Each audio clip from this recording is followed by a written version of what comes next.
Hello, everyone. I'm Lisa Burwell with VIE Speaks, Think Out Loud. As the founder and editor of VIE Magazine, we are so excited to bring you our podcast. It's just really making the pages of the magazine come to life. And the printed version with this added on top is great. And my guest today is Zoltan Nagy. And I know I'm saying your last name incorrectly, and my apologies. Zoltan is a V cover guy, and he's a contributing writer to the magazine for nutrition, health, and wellness. And I actually attend Zoli's gym, Destin Athletic Club, as a member. And Zoli is my trainer for the last 4 years, and he's pretty much changed my life and my mindset about how I approach nutrition and fitness.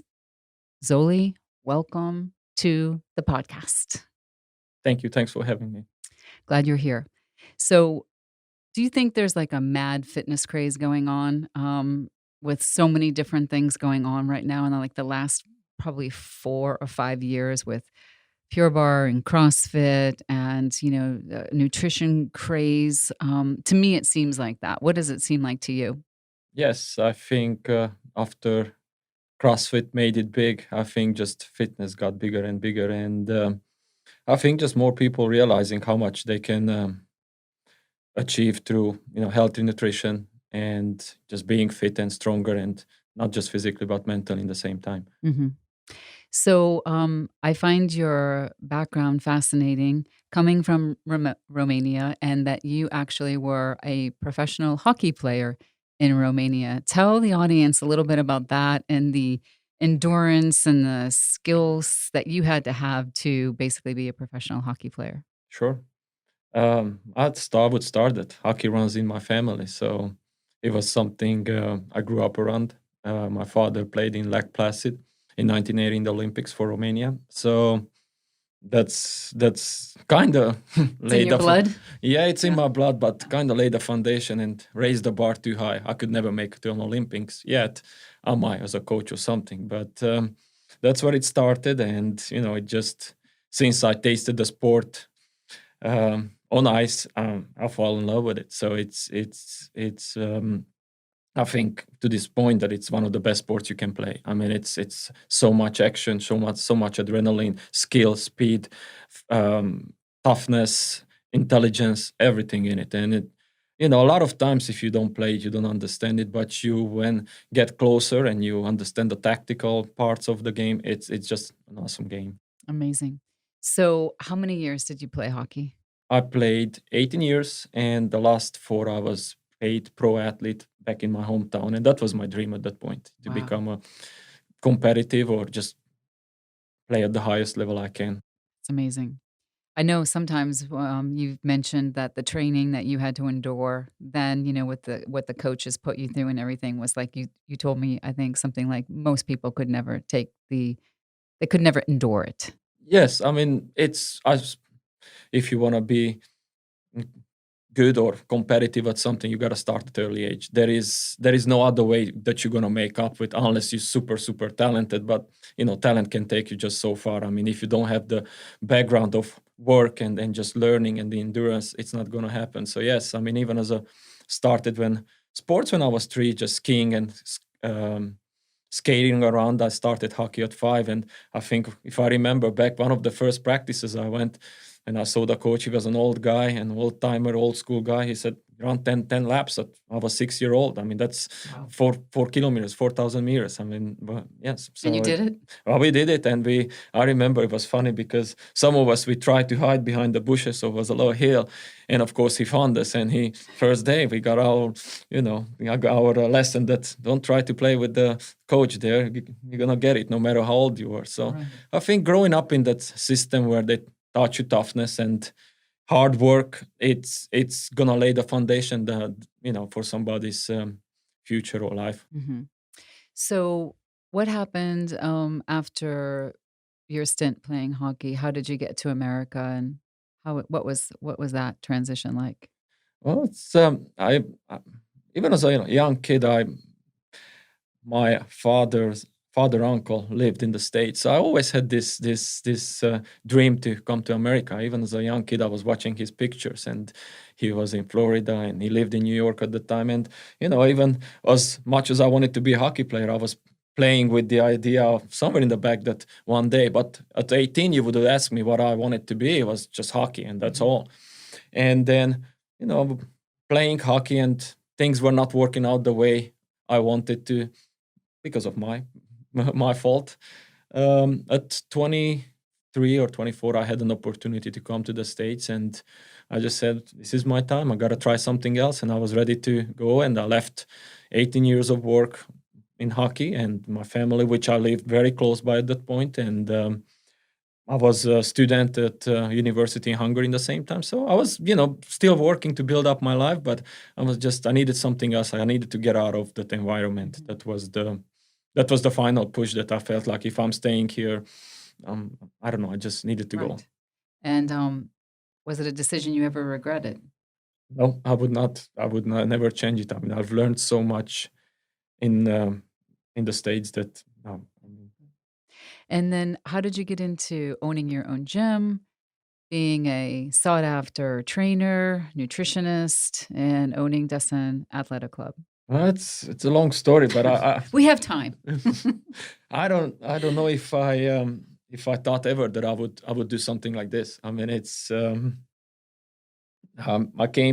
my first job was washing dishes at Hilton, so it was very humbling, the whole process of being a hockey player, being somebody you were respected in my hometown, and then going and just you washing dishes, and that's fine. I would not change it for anything. The lessons I've got, I suggest it to everybody. Go through it and learn and find your positions and your work yourself up and see what you got. Starting from the bottom. It was life changing for me, and I wouldn't change it. So even as an athlete, I loved fitness. I mean, I really like to be fast, strong. Even as having a brother, we always competed. I mean, who can do more push-ups, who can do more sit-ups, and at one time I remember I was around 16ish, and looked pretty fit, but we were working out in a gym, and the owner said, you guys look good from the front, but your backs look like you don't do any work. And I got looked, and I'm like, I don't like this. So I got a pull-up bar, and I started to do pull-ups. And since we don't have a real pull-up bar, I had a hockey stick, and we put it up on one door and the other one, and we bent the door. So really? And my mom got pissed at us that we went the door doing pull-ups. But long story short, fitness was something I really enjoyed it. And I was about 1 year or 2 years here, and I was a member of the gym, not the one I own right now, but one in Fort Walton. And I saw somebody coming in with a kid, and I'm like, what is doing? And it seems like a coach. So I don't even know that this profession exists or something in this aspect. So I'm like, okay, I found it interesting. And then I let the story settle and the whole idea settle. And then I got a job as being a hockey coach, and I think that's my calling at that time. I went up north, I moved up. I had a friend who was a high-end hockey player, and he got me a good job to coach kids, and I was the happiest person I could be, thinking that hockey is where is it for me. And then after 2 months, I just felt like it's not. And then I came back here to Florida, and I started to study for becoming a trainer, and finished the certification course. And that's where I was member at Destin Athletic Club, and they were on Airport Road at the time, and they had the tennis courts and all that. And then John, who was the owner, and Eileen, spoke with John about it to coming in and train, and that's how it started. Amazing. How many years ago was that? 12 years, I would say. 11, 12 years ago. Yeah. And then you purchased the gym. Yes. After a long while, I realized that I'm ready for more, and I guess it was an opportunity to buy Destin Athletic Club, and I bought it from the previous owner. And it was a crazy times because we had to move out from the location we were, and we had to find a new one, and it was like short times frame. So it's like David Copperfield had to come in to do some magic there. Yeah. And it happened. It was my father and my friends who stepped in and helped me, and my instincts, and things worked out, and we put the gym on its 4 legs, and it's walking forward. So yeah. So I can speak from my own experience from going to the gym too, that I think it's an amazing place to go and like a gym that I've never been before. And I think that all comes down from the top, from you down, with you being so interested in everybody and not just like what I will call like the muscle guys, that are in there, like hardcore muscle bodybuilders, but like everybody that's in there. I mean, when I first went there, I thought like I stuck out like a sore thumb because I didn't even feel like I looked like I should go to that gym. I do remember the very first day that I went and I hadn't had any water before I came. I had stopped off at a store and I got like an orange soda or something like that. And I do remember that you told me to go on the treadmill and then you said, "What are you holding in your hand?" And you grabbed it out of my hand and you threw it away and said, "You can't drink that." I'm like, "Okay, I won't," because that was the very, very beginning, the indoctrination of me listening to you because you spoke with such authority. And because you speak with such authority, like I listened. And you taught me so many things about like eating and nutrition and a lot of like mental, like it's a lot is mental and how do you achieve things. So I thank you for doing that. And I'm so glad that, I go there and that we met. And I know so many other people feel the same way. When you look at the gym, do you see, like, a myriad of people there, and do you ever go, "Wow, all these people don't look like they would go to this gym," but you have, like, a cross-pollination of people there. Do you find that you see that too? Yes, and um, so how would I start this? This is a good one. Um, First, I got into fitness just for muscles, and that was the first impression that, you go in a gym, you build muscles, and that's it.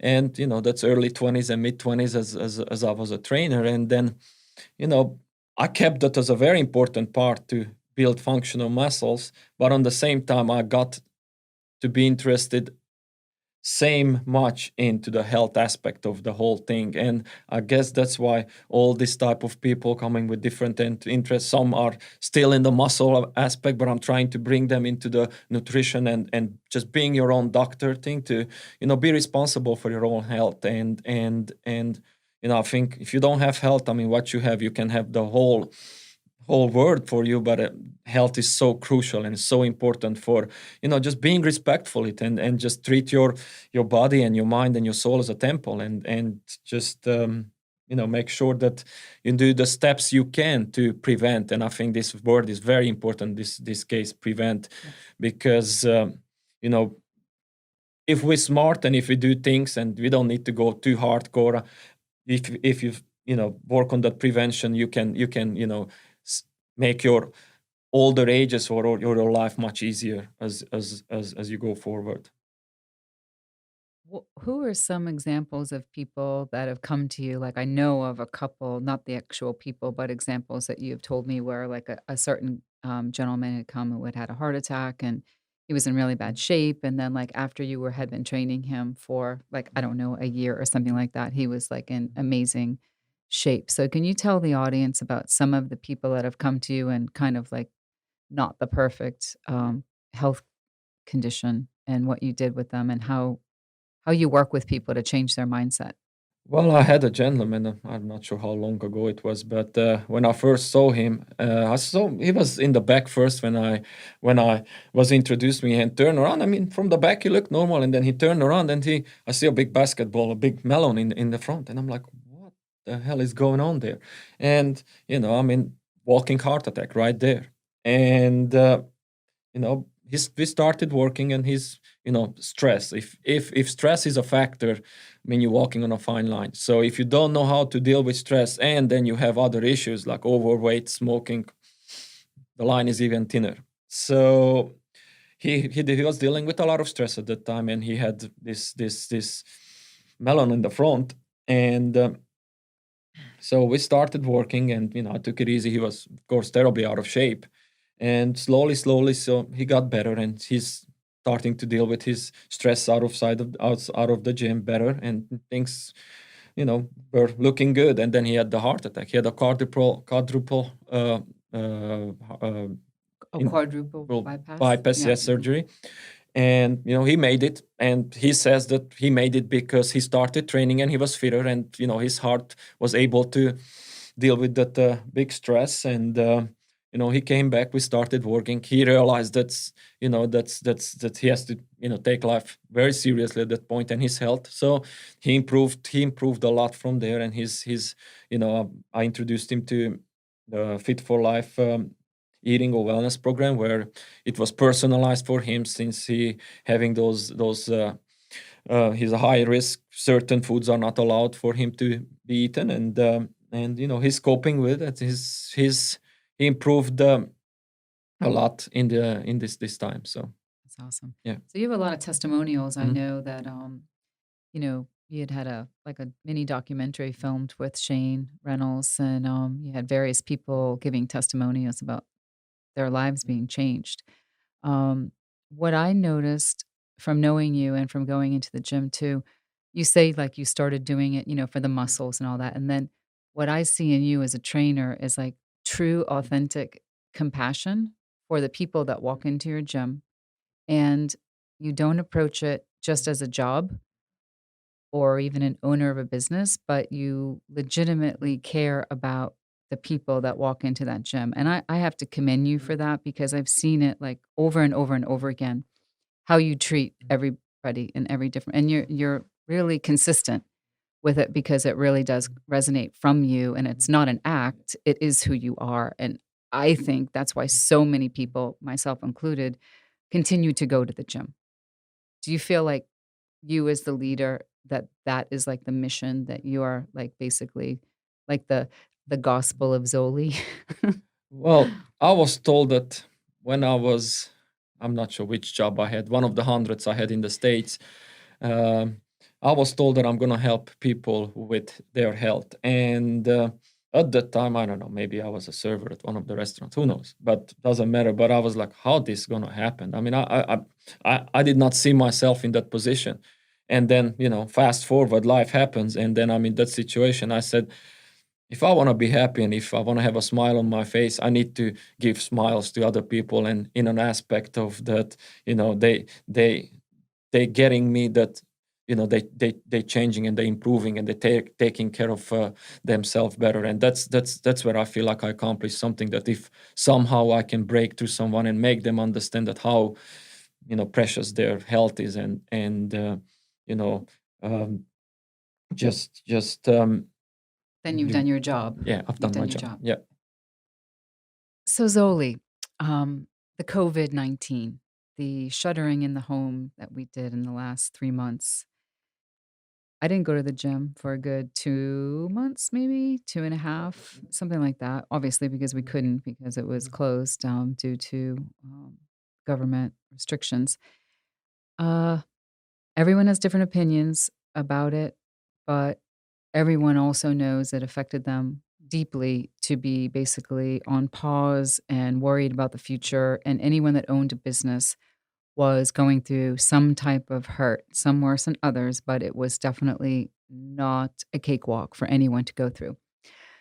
As a fitness professional, what is your opinion about COVID and health and wearing a mask or not to wear a mask? We're getting so much conflicting information, and you just don't know anywhere like where to turn because 50% of the population vehemently thinks one thing and the other 50% thinks another. But what is your opinion on it? With the masks, I mean, if you think with logic, I would say that if you restrict oxygen going into the body, I mean, I have big clients with deviated symptom, which means that their nose um, has restrictions taking in oxygen. I see with heart rate monitors how much they more suffer. So that's gives me a very logical explanation that you get less oxygen going into your body. I mean, you just your energy level, everything it's lower. So I don't your immune system, everything will be compromised. So I don't see any logic in it. I'm not gonna wear one. This is me, and Hmm. I'm sticking with it. So Hmm. Right. Do you know anyone that had COVID, especially, people that go to the gym or anyone?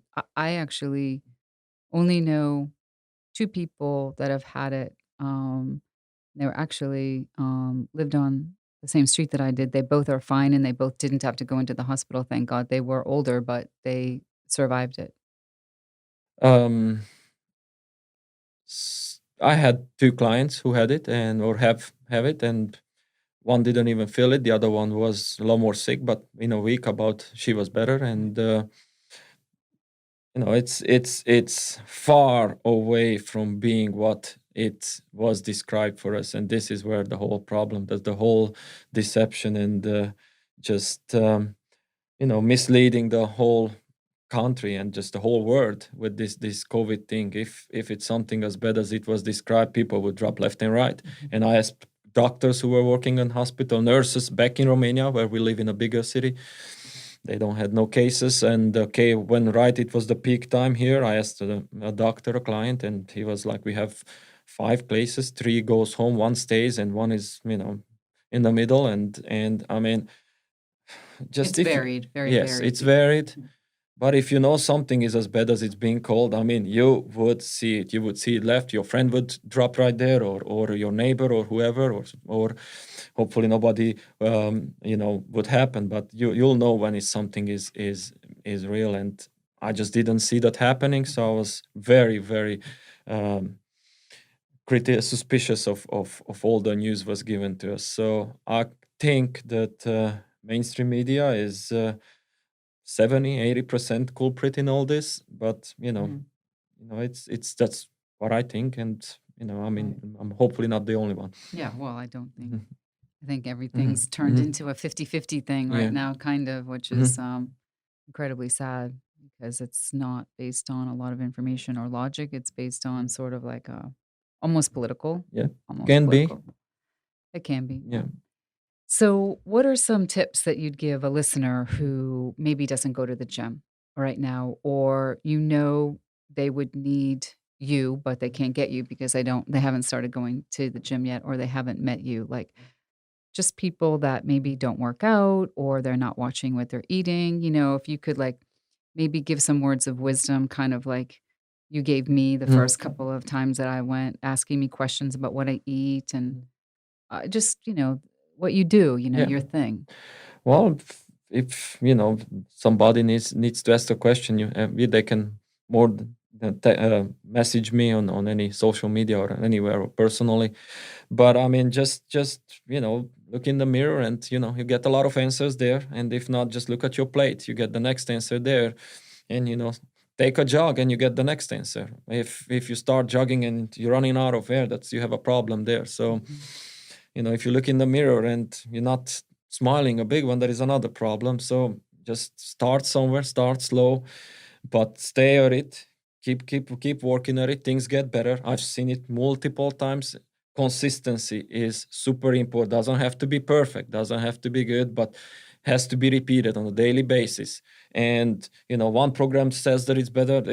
It's not. It just think about food as food, real, natural, preferably organic if you can. Food, have 3 healthy meals, and if you full, stop 10 minutes before you full. That would be a good thing. Chew your food, eat slowly. And don't worry too much about supplements or this that in the beginning. As you get to a higher level, you can, I would say a probiotic and a good digestive enzyme helps all the time. Vitamin D, Mhm. you can get it from the sun, or vitamin C these days with this nonsense going on. uh, that's about it. Just keep moving. Try to break a sweat. Sweat is very important. It's the way your body detoxify itself, and the more you can do it, you fasten up your metabolism.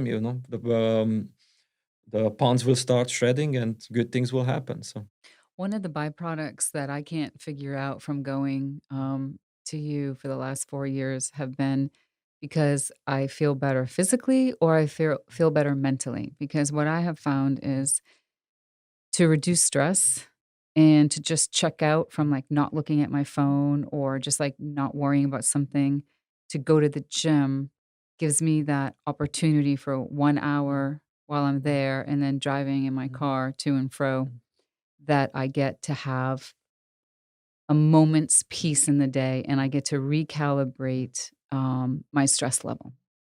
And I think that might have been the best product that I could have ever received from the experience. Well, I first of all, exercise is one of the best stress reliever or very good for stress. It's not gonna fix it. I mean, you got to do the interval work next to it, but it helps a lot. But the stronger you are physically, the stronger you will become mentally. So they both come together. I mean, that's why athletes, they are mental giants. You can look at, Rafael Nadal, the best tennis, one of the best tennis player. He's a mental giant. I mean, no, it's they go together. They go together. Stronger you are, your mental game and your stress level and everything will come in place much quicker and much better. Mhm. So, could you give our listeners your web address and maybe your handle for Instagram too, so that they might be able to reach out to you on their own? Yeah, my web address is beyondfit.org, and Instagram is Beyond Fit. Is my Mhm. Instagram, and I'm on Zoltan Nagy on Nagy. All Yeah, right. Zoltan Nagy All on right. Facebook, and they can message me. And I would love to hear from questions. I mean, I would love, my smile is if I can bring them a smile, and That's that's awesome. my place here to, bring more health and more wellness around. Well, I highly endorse anybody meeting Zoltan and working out with him and having him as your trainer. It will change your life. And I know this from my own experience, and several of my friends and acquaintances that have gone to you have changed their life. And you know it's going to be forever, too. Like, I know that I will always have this mental acuity that I will not lose. So it was solid. It was solid Mhm. Yeah. wisdom. It was solid information, and you can tell when something goes off in your brain where you get it, and you're not going to fall Yeah. off the wagon again because you completely understand it. I think that might be your greatest gift that you give people. I really Thank you. do. Yeah. Well, thank you so much for coming, Zoe. This is Thank you. fun, It was a and lot of fun. Yeah. I think so highly of you, and thank you for everything that you've done for me and for everybody else. Well, that's my calling, and I'm very happy to do it. And just I want to make more people smile around, and more health is better for this planet. It is very much so. Well, thanks for watching and listening to VIE Speaks, Think Out Loud, and thank you so much, Zoltan. Have a great day, everybody. Thank you. Thank you.